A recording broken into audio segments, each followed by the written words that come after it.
Bonjour et bienvenue dans votre nouvel épisode de l'Arbre à Palabres. Alors, la fois dernière, on a fait un bon jeu d'anagramme. Je vous ai fait réfléchir, mais cette fois-ci, on va compter. Alors, je n'ai pas dit compter 1, 2, 3, 4, non. Mais compter avec CON, cela veut dire une histoire. Alors voilà, cette histoire, c'est deux amis qui ne sont jamais d'accord, qui sont toujours contraires et pourtant, l'un ne peut jamais aller sans l'autre. C'est à vous de faire votre choix. Alors, il était une fois l'histoire de vérité et de mensonge. Vérité et mensonge partaient toujours ensemble. Ils voyageaient toujours ensemble. Ils aimaient faire le tour du monde et ils le font chaque jour. Alors, un jour, pendant le voyage, vérité et mensonge ont eu toujours tous les deux faim. Alors, quand ils ont eu faim, ils ont atteint un premier village et ils ont demandé à manger. Vérité a dit, puisque c'est moi qui dis toujours la vérité, alors laisse-moi demander à manger. Les gens me croiront facilement. Et comme c'est moi également le plus sage, si je demande à manger, on me donnera. Mensonge, je suis d'accord. Pour la première fois, il dit à vérité, alors je te laisse l'honneur d'aller demander à manger. Et vérité allait voir les gens du village et il dit bonjour, j'ai mon nom vérité. Et voici mon fidèle compagnon mensonge. Et aujourd'hui, voici beaucoup de jours qu'on a voyagé. Et pourtant, on n'a absolument rien mangé ni bu. S'il vous plaît, pouvez-vous nous aider de votre grâce? Et vérité jeta un coup d'œil et vit un enfant qui vola et dit, cet enfant est en train de voler. Alors, comme par hasard, cet enfant, c'était le fils du roi. Et le roi les a chassés du village, comme si la vérité a menti. Ils sont partis sans manger ni bu. Alors ils continuent leur voyage. Et fatigués, là, tous les deux se plaignaient. Pourquoi les gens du village ne nous ont pas laissé manger ni boire? Pourtant, nous sommes bons, non? Mais ils continuent. Jusqu'au deuxième village, Vérité a vu une fille qui bat son mari. Vérité en fut choquée. Et au lieu de demander à manger et à boire, il allait voir la femme et dit, Madame, s'il vous plaît, on ne bat jamais son mari.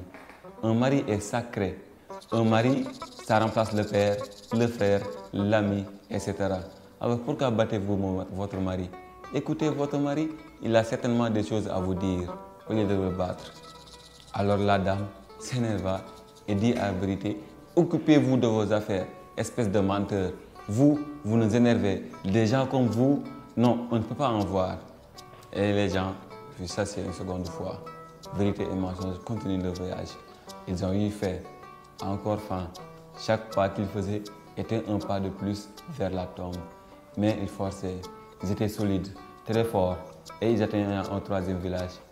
Et puis là, mensonge dit, vérité, s'il te plaît, laisse-moi parler aux villageois cette fois-ci.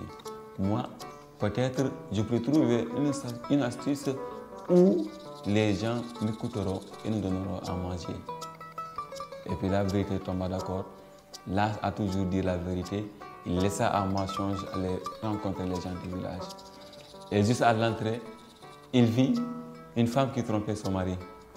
Et là, mensonge dit à la femme, tu as raison de le faire. Car si ton mari ne t'occupe pas de toi, trouve-toi un autre homme qui s'occupe de toi. Mais sache que à chaque fois que tu trouves un autre homme qui s'occupe de toi, peut-être à ce moment-là, votre mari trouve une autre femme qui s'occupe de lui. Alors pense à ce que tu fais et à ce que tu feras. Moi, je suis venu ici juste parce que j'ai faim et j'aimerais juste que tu nous donnes à manger, moi et mon ami. La femme écouta avec mensonge. Il dit, c'est bizarre. Vous pouvez me rappeler votre nom? Il dit, moi, j'ai mon nom mensonge. Et ça, c'est mon ami vérité. Et là, la femme écouta mensonge. Il dit, c'est bizarre. Tu t'appelles mensonge et pourtant cette fois-ci, tu m'as dit une vérité. Je ne comprends pas. Personne ne comprend. Mais au fond, peut-être que tu as raison. Allons-y dans ma chambre. Je vous donnerai à manger. La femme servait la vérité et à mensonge à manger. Ils ont mangé jusqu'à être fatigués. Ils ont donné à boire. Ils ont bu jusqu'à être fatigués. Et là, ils les ont remerciés. Et puis, vérité avança avec mensonge et ont quitté le village. Et la vérité a dit, mensonge, tu as raison, car toute vérité n'est pas bonne à dire. Sur ce, chers enfants, on se dit au revoir et j'espère que vous avez compris notre conte. Car cette fois-ci, chaque jour qu'on dit, il ne faut pas toujours raconter ce qu'on voit, mais mieux vaut voir ce qu'on raconte. À la prochaine pour un nouvel épisode de l'Arbre à Palabres.